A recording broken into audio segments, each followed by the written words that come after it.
इंद्रशतवन्दितेभ्यः स्त्रीभुवनहितमधुरविशदवाक्येभ्यः अन्तातीतगुणेभ्यः नमो जिनेभ्यो जितभवेभ्यः।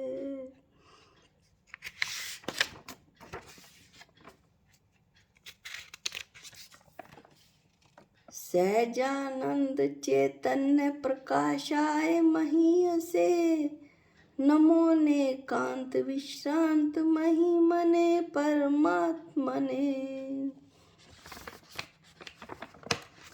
जो पहला मंगलाचरण किया वो गाथा 1 है, जो कि श्री कुंद कुंद आचार्य द्वारा विरचित गाथा सूत्रों का अवतरण करने से पहले कुंद कुंद आचार्य देव ने मंगलाचरण के रूप में रचित की थी।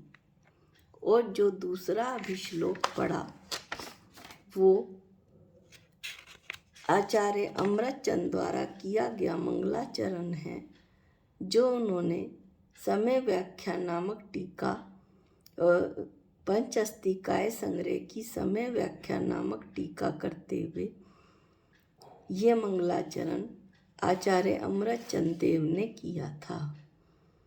इसका हमने स्वाध्याय कर लिया था। इसमें उन्होंने सकल और निकल परमात्मा को नमस्कार किया है। दूसरे श्लोक का हमने अध्ययन कर लिया था। इसमें जिनवाणी की स्तुति आचार्य करते हैं। आज हम तीसरे श्लोक का अध्ययन करेंगे।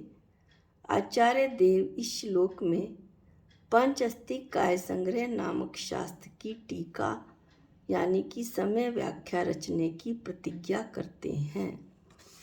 श्लोक का पाठ करते हैं। सम्यक ज्ञानामल ज्योतिर्जन्नी दीन आश्रया अथाते समय व्याख्याया संक्षेपेणा भिद्यते। आचार्य कहते हैं कि जो सम्यक ज्ञान निर्मल ज्योति की जननी है, ऐसी दीन आश्रित दो नय का आश्रय करने वाली समय व्याख्या पंचअस्तिकाय संग्रह नामक शास्त्र की समय व्याख्या नामक टीका संक्षेप से कही जाती है। अब हम इसका थोड़ा विवरण लेते हैं। कैसी है ये समय व्याख्या टीका। सम्यक ज्ञान अमल ज्योतिर्जननी यानी सम्यक ज्ञान की जननी है। सम्यक ज्ञान रूपी निर्मल ज्योति की जननी है। सम्यक ज्ञान कैसा है? मल से रहित ऐसी ज्योति की जननी ये समय व्याख्या टीका है। यानी माता कौन? समय व्याख्या नामक टीका जो पंचअस्तिकाय संग्रह की आचार्य अमृतचंद देव ने की है। आचार्य कहते हैं कि इसमें ज्ञान का मल नहीं है, अर्थात ज्ञान में दोष नहीं है। ज्ञान में दोष आते ही 3 दोष संशय विपर्य और अनध्यवसाय आते ही ज्ञान मिथ्या ज्ञान हो जाता है। संशय जैसे हम दृष्टांत के माध्यम से समझेंगे। संशय जैसे हम प्रवचन सुनने गए तो यह संशय मन में रखना कल आए या ना आए। ऐसे में प्रवचन से ज्ञान तो हो रहा है, लेकिन संशय रूपी मल सहित हो रहा है। दूसरा दोष है या मल है विपर्य। प्रवचन सब ऊपर से ऊपर जा रहा है, सिर के ऊपर से निकल रहा है। इसलिए यह पक्का निर्णय कर लिया कि कल से प्रवचन में आना ही नहीं है। सम्यक ज्ञान की ज्योति के जलते ही मिथ्या ज्ञान पूर्णतः नष्ट हो जाता है।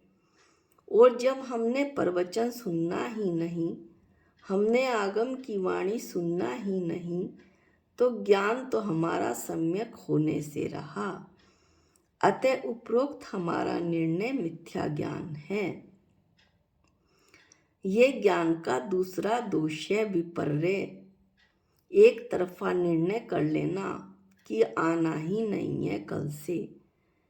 ज्ञान का दूसरा दोष है अनध्यवसाय, प्रवचन सुनते हुए ऐसा सोचना, बताओ तो बताओ, ना बताओ तो मत बताओ, हमें तो कोई प्रयोजन नहीं। आधा घंटे आकर बैठना था सो हम बैठ गए। यहाँ हम कुछ ग्रहण ही नहीं करना चाहते, हमें जिज्ञासा भी नहीं है। आप बताओ कि आत्मा नित्य है वो भी सही और आत्मा अनित्य है वो भी सही, हमें क्या करना? ऐसा जो हमें क्या करना ये दोष है ज्ञान का, ये सबसे खतरनाक दोष है। समय व्याख्या नामक टीका में आचार्य अमृतचंद देव कहते हैं कि उपरोक्त तीनों मल या दोष नहीं होंगे, बल्कि उसमें वस्तु का यथार्थ स्वरूप बताते हुए सम्यक ज्ञान की निर्मल ज्योति जलाई जाएगी। दूसरा विशेषण है, ये जो समय व्याख्या टीका है इसमें दो नय का आश्रय लिया गया है। इस पंच अस्थि काय संग्रह का जो पहला अधिकार है वो आगम शैली में है। इसमें दो ही नय हैं, द्रव्य आर्थिक नय व पर्याय आर्थिक नय। और जो दूसरा अधिकार है वो अध्यात्म शैली में है, उसमें दो नय हैं, निश्चय नय व व्यवहार नय। इनका प्रयोग कैसे कैसे आचार्य कुनकुन स्वामी ने किया है इसका हम आगे जब शास्त्र का अध्ययन करेंगे तो पढ़ेंगे। तीसरा विशेषण है समय व्याख्या टीका का कि आचार्य कहते हैं कि संक्षेप में समय व्याख्या टीका कही जा रही है। विस्तार करने से कई बार बात उलझ जाती है, समझ नहीं आती, तो आचार्य कहते हैं कि संक्षेप में बात को कहा जा रहा है। ये समय व्याख्या टीका संक्षेप से कही जाती है, ऐसा आचार्य बता रहे हैं। अब इसके बाद हम पढ़ते हैं कि समय व्याख्या का अर्थ क्या है। पिछले वीडियो में भी हमने इसका थोड़ा अध्ययन किया था, लेकिन एक बार फिर समय यानी द्रव्य, 6 प्रकार के द्रव्य अर्थात विश्व 6 द्रव्यों का समुदाय है। इसमें किसमें समय व्याख्या नामक टीका में आचार्य विश्व की व्याख्या कर रहे हैं। 6 द्रव्यों का समुदाय जिनके बिना विश्व नहीं हो सकता, उन 6 द्रव्यों का लक्षण, स्वरूप, विशेषता, संख्या, प्रकार इस ग्रंथ में किया जाएगा। इस तरह विश्व की व्याख्या इस ग्रंथ में कही जाएगी, इस टीका में बताया जाएगा। ये तीसरे श्लोक का हमने अध्ययन किया।